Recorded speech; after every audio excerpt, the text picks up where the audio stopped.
জয় বাংলা স্লোগানকে নিষিদ্ধ করার দাবিতে কোর্টের দ্বারস্থ হওয়া হয়েছে। তার পাশাপাশি তারা চাইছে না যে জয় বাংলা স্লোগানের জাতীয় স্লোগান থাক। এই পরিস্থিতি নিজেদের জাতির জনক তাকে বিভিন্নভাবে অপমান করা, অন্যের দেশের পতাকা অপমান করা এবং নিজের জাতীয় যে স্লোগান সেটাকে অবমাননা করার একটা প্রয়াস। কিভাবে দেখছেন? আমি তো আপনার প্রশ্ন শুনেই ঘাবড়ে গিয়েছিলাম। আমি ভেবেছিলাম যে এই রাজ্যে যারা জয় বাংলাকে স্লোগান হিসেবে যারা নিয়ে এসছেন মাঠে ময়দানে, তাদেরকে নিষিদ্ধ করবার জন্য রাজ্যের আদালতে কেউ গিয়েছেন কিনা। যাই হোক, বাংলাদেশের ঘটনা ঘটেছে, বাংলাদেশের ব্যাপার। কিন্তু একটি জিনিস ভীষণভাবে পীড়াদায়ক, একজন পশ্চিমবঙ্গের নাগরিক হিসাবে, ভারতবর্ষের নাগরিক হিসাবে, যে বাংলাদেশের জন্মের জন্য ভারতবর্ষ এবং তার ভূমিকা সর্বজন বিদিত, সেই বাংলাদেশের এই ভারত বিদ্বেষী মনোভাবের পেছনে নিশ্চিতভাবে কোনো ধরনের চক্রান্ত কাজ করছে। সেই চক্রান্তের ক্ষেত্রে যে সমস্ত দেশ ভারতবর্ষকে দুর্বল করতে চায় তারা সক্রিয়ভাবে অংশগ্রহণ করছে বলেই আমি ব্যক্তিগতভাবে মনে করি। এবং আমি আশা রাখি যে বাংলাদেশের শুভবুদ্ধি সম্পন্ন মানুষ আছেন। আমরা ইতিমধ্যে দেখেছি যে বাংলাদেশের ইউনূস সাহেবের সামনে দাঁড়িয়ে সেখানকার কবি তিনি প্রশ্ন তুলেছেন চিন্ময় প্রভুর গ্রেপ্তারি নিয়ে, সেখানকার দেশের প্রধান বিচারপতি প্রশ্ন তুলেছেন।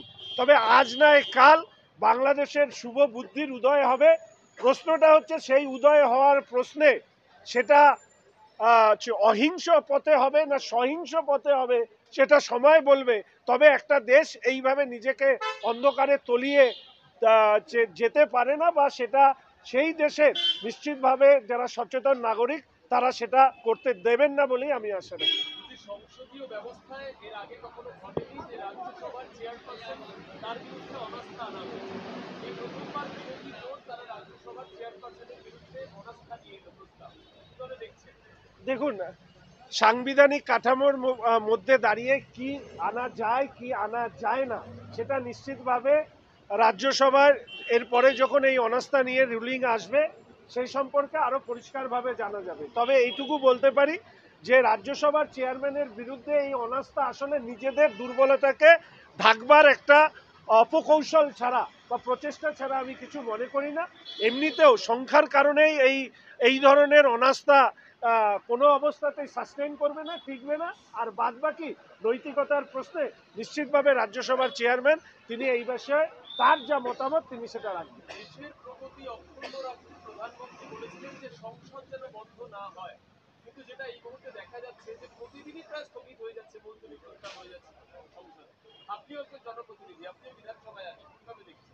দেখুন, সংসদ বা বিধানসভা কোনো ক্ষেত্রেই সেটা সবাই সরকার পক্ষের একটা দায়িত্ব থাকে যে সেটাকে চালু রাখবার। দেশের প্রধানমন্ত্রী বারবার করে সংসদের গুরুত্ব এবং তার পাশাপাশি সংসদের যারা প্রথমবার নির্বাচিত জনপ্রতিনিধিরা এসছেন তারা তাদের এলাকার কথা বলতে কতখানি উদ্গ্রীব থাকেন, বা আমার বিধানসভার মধ্যেও আমরা কতখানি উদ্গ্রীব থাকি সেটা আপনারা প্রায় প্রত্যেকেই জানেন। কিন্তু সংসদের সাথে আমাদের পশ্চিমবঙ্গের বিধানসভার একটা গুরুত্বপূর্ণ পার্থক্য আছে। আমাদের প্রধানমন্ত্রী যেখানে সংসদ চালু রাখতে চান, আমার রাজ্যের মুখ্যমন্ত্রী সেখানে বিরোধীদের মুখে সেলোটেপ মেরে দিতে চান। ফলে এই যে দুজনের মানসিকতার পার্থক্য নিশ্চিতভাবেই সর্বক্ষেত্রে পরিলক্ষিত হয়। আর বিরোধীদের তো যেহেতু আজকের দিনে দাঁড়িয়ে নিঃস্ব, আমি বলবো যে ইস্যুহীনতায় রয়েছে, তাদের কথা বলবার মতন জায়গা বা পরিসর তাদের তৈরি হয়নি। তাই সংসদের মধ্যে কিছুক্ষণ হল্লাবাজি করে বিভিন্ন প্রচার মাধ্যমে দৃষ্টি আকর্ষণ করা ছাড়া এই মুহূর্তে বিরোধীদের হাতে কোনো অস্ত্র আছে বলে অন্তত আমি মনে করি। আপনাদের বিরুদ্ধে সেলোটেপ লাগিয়ে দিচ্ছেন বিরোধীদের মধ্যে, তিনি আবার বিরোধী যে জোট ইন্ডি জোটের সব থেকে বড় মুখ হিসাবে তার নাম দোলানো হচ্ছে। সোফা তারপরে আরজেডি তারও প্রস্তাব জানাচ্ছে যাতে করে ইনি পরিচালনা করেন পুরো বিষয়টা। কিভাবে দেখছেন? আমি তো ইন্ডি জোটের মুখপাত্র নই, আমি এর উত্তর দিতে পারবো না। আমার দলের এবং আমার দেশের প্রধানমন্ত্রী এই মুহূর্তে দেশের মুখকে সারা পৃথিবীর সামনে তুলে ধরেন।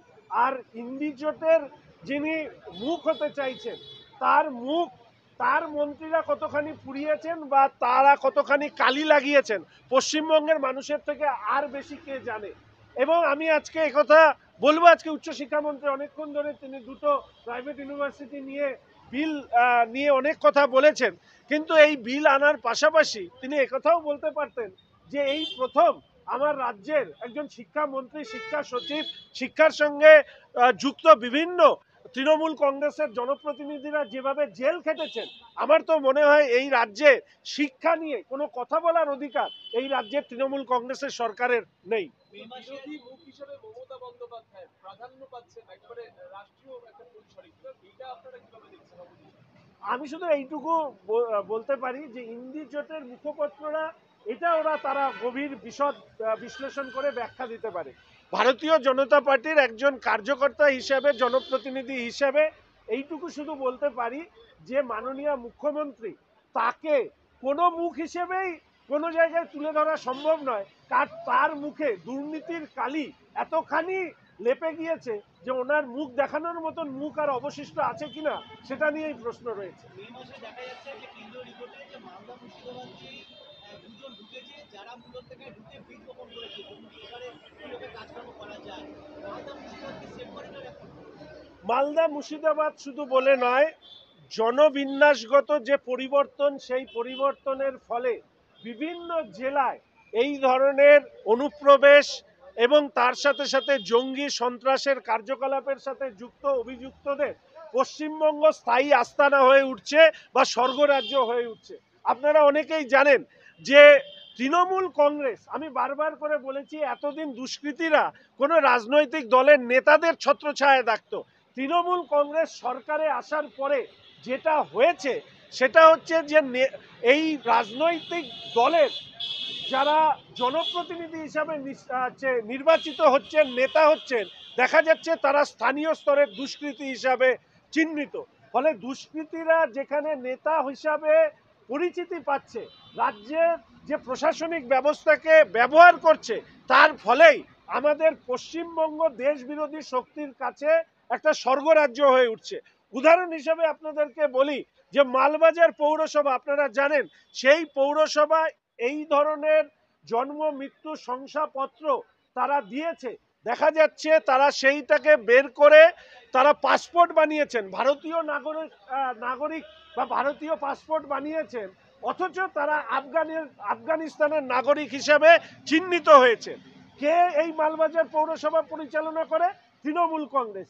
এই বিষয়ে মন্ত্রক থেকে মালবাজার পুরসভার কাছে যে জাল শংসাপত্র জন্ম মৃত্যুর আফগান নাগরিকদেরকে কি করে দেওয়া হলো, এই প্রশ্ন করা হলেও তারা এখন পর্যন্ত চিঠি দেয়নি, রিমাইন্ডার দিয়েছে।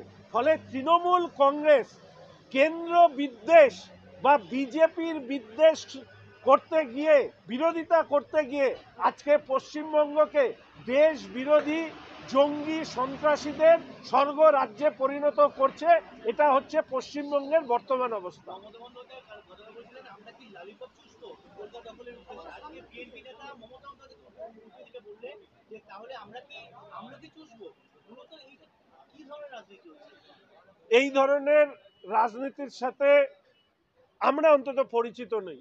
প্রথমত প্রত্যেকের এটা বোঝা উচিত যে আজকে বাংলাদেশের অভ্যন্তরে মৌলবাদী শক্তিগুলো যে ধরনের উস্কানিমূলক বক্তব্য রাখছেন, এতে একটা জিনিস প্রমাণিত হয়েছে, এটা মাননীয় মুখ্যমন্ত্রীর জন্য নয়, আমার দেশের সরকার, আমার দেশের প্রধানমন্ত্রী, এক্সটার্নাল অ্যাফেয়ার্স ডিপার্টমেন্ট, তারা যে কূটনৈতিক চাপ তৈরি করেছে সেটা আমাদের মাননীয় মুখ্যমন্ত্রী হয়তো বুঝতে পারেননি, তাই জন্য তিনি এই ধরনের কথা তিনি বলছেন। কিন্তু এটা ওরা বুঝতে পেরেছে যাদের বোঝা দরকার।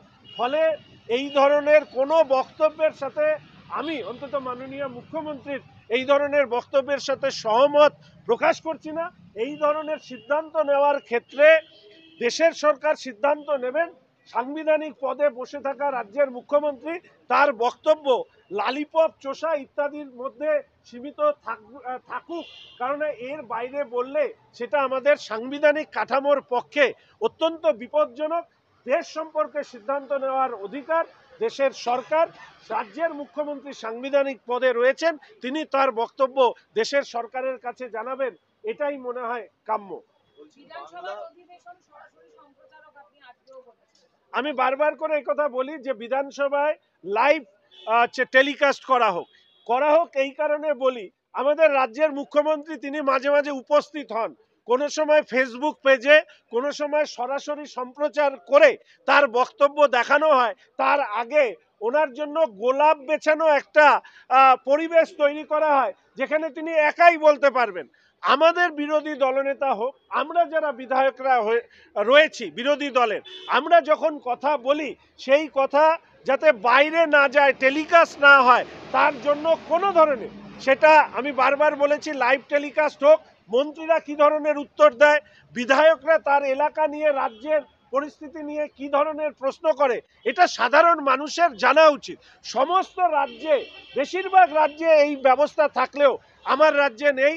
আমি মাননীয় স্পিকার মহোদয়ের কাছে বলেছি, অনুরোধ করেছি যে লাইভ টেলিকাস্টের ব্যবস্থা হোক, যেভাবে লোকসভা রাজ্যসভায় হয় বিধানসভায় হোক, তাহলেই বর্তমান রাজ্যে তৃণমূল কংগ্রেসের সরকারের অনেক নেতা মন্ত্রী, স্বয়ং মুখ্যমন্ত্রীর মুখোশ খুলে যাবে যে তারা কি ধরনের আচরণ, ব্যবহার এবং কথাবার্তা বিধানসভার অভ্যন্তরে বলেন। বলছি মুখ্যমন্ত্রী কিছুদিন আগে নৈহাটি বড়মা মন্দিরে গিয়েছেন, এবার জগন্নাথ মন্দিরে গেলেন, মানে পুরো দীঘায়, কোথাও কি সেই ধর্মীয় রাজনীতিটাকে ধরে রাখতে দেওয়ার চেষ্টা করছেন? দেখুন, বাংলাদেশের ঘটনা প্রবাহে দীর্ঘদিন যাবৎ তৃণমূল কংগ্রেসের নেত্রীর চুপ থাকা তথা রাজ্যের মুখ্যমন্ত্রীর মৌনব্রত ধারণ করা, তৃণমূল কংগ্রেসের অভ্যন্তরে যারা জন্মসূত্রে বাঙালি এবং হিন্দু, তাদের মধ্যেও প্রশ্ন তুলে দিয়েছে যে এই তোষণের রাজনীতি, আজকে বাংলাদেশে হিন্দুদের উপর যে অত্যাচার হচ্ছে, একই ধরনের অত্যাচারের সম্মুখীন পশ্চিমবঙ্গে সে যে রাজনীতিই করুন না কেন হিন্দু বাঙালিদের হতে হবে কিনা। ফলে তৃণমূল কংগ্রেসের যে নির্বাচিত প্রতিনিধি যারা রয়েছেন বিভিন্ন স্তরে, যারা জন্মসূত্রে হিন্দু এবং বাঙালি, তারা দলের অভ্যন্তরে তৃণমূল কংগ্রেসের এই দ্বিচারিতা নিয়ে প্রশ্ন তুলতে শুরু করেন। ফলে মুখ্যমন্ত্রীকে নিজের মুখ বাঁচানোর জন্য এবং তৃণমূল কংগ্রেসের মধ্যে যে শুধুমাত্র সংখ্যালঘুদের নিয়ে রাজনীতি করা, এটার পাশাপাশি যাতে সংখ্যাগুরুরা একেবারেই তৃণমূল কংগ্রেসকে ছেড়ে না চলে যায়, তাই তিনি বিভিন্ন দ্বারে দ্বারে গিয়ে, মন্দিরে গিয়ে নিজের ভাবমূর্তি তিনি উজ্জ্বল করবার চেষ্টা করছেন। কিন্তু আমি বলে রাখি, এই ধরনের ভণ্ডামি কোনোদিনই কার্যকরী হয়নি। আমি আগে বলতাম যে অমুক পাড়ায় গিয়ে আমি অমুক সাজবো আর তমুক পাড়ায় গিয়ে আমি তমুক সাজবো, নিজের আত্মপরিচয় গোপন করে এক এক সময় এক এক জনগোষ্ঠীর রূপ ধারণ করে যে রাজনীতি করছেন, সেই রাজনীতিতে অমুক জনগোষ্ঠী আর তমুক জনগোষ্ঠী, দুই জনগোষ্ঠী 2026-এ ওনাকে ছুঁড়ে ফেলে দেবেন, এটুকু আমি আপনাদেরকে বলতে পারি।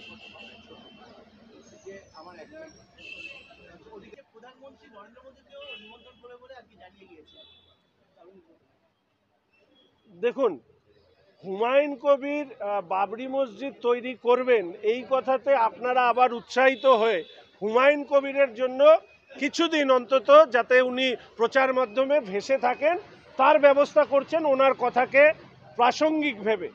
তো হুমায়ুন কবির তিনি বাবরি মসজিদের কথা বলবেন নাকি এপিজে আব্দুল কালামের কথা বলবেন, যার যেমন রুচি তিনি তার মতন করে কথা বলবেন। এবং তার পাশাপাশি শুধু এইটুকু বলবো যে মুখ্যমন্ত্রী নিজে যে পরামর্শ দেন নিজেই তা রাখেন না, ফলে হুমায়ুন কবিরও জানেন যে মুখ্যমন্ত্রী যেটা বাইরে বলেন আর সেটা হচ্ছে শুধুমাত্র হাতের দাঁতের মতন, ওটা শুধু দেখানোর জন্য। ওনার ভেতরের যে দুটো দাঁত আছে, হাতির যেরকম খাওয়ার দাঁত, সেরকম দুটো দাঁত আছে, সেখানে বলা আছে যে যা খুশি পারো বলতে পারো। হুমায়ুন কবির এই ব্যাপারে অত্যন্ত শ্রদ্ধাশীল মুখ্যমন্ত্রীর প্রতি, তাই তিনি জানেন মুখ্যমন্ত্রীর যে প্রচ্ছন্নভাবে উনি যেটা বলেছেন বা উনি যেটা বিধায়কদেরকে নির্দেশ দিয়েছেন, বাংলাদেশের মতন সংবেদনশীল বিষয় নিয়ে কেউ কিছু বলবে না, ওটা আসলে একটা ছেলে ভোলানো কথা, সবাইকে বলা আছে যা খুশি বলো, তাই হুমায়ুন কবির বলেছেন। আর প্রধানমন্ত্রীকে আমন্ত্রণ জানানো, মুখ্যমন্ত্রীকে আমন্ত্রণ জানানো, এই সমস্ত ব্যাপার উনি আরও কাকে কাকে আমন্ত্রণ জানাতে পারেন, সৌদি আরব থেকে শুরু করে ইরাক, ইরান, তাদের রাষ্ট্রপতি, প্রধানমন্ত্রীদেরও আমন্ত্রণ জানাতে পারেন। কে কি ভাবলো তার উপরে উত্তর দেওয়ার কোনো প্রয়োজন আছে? আমার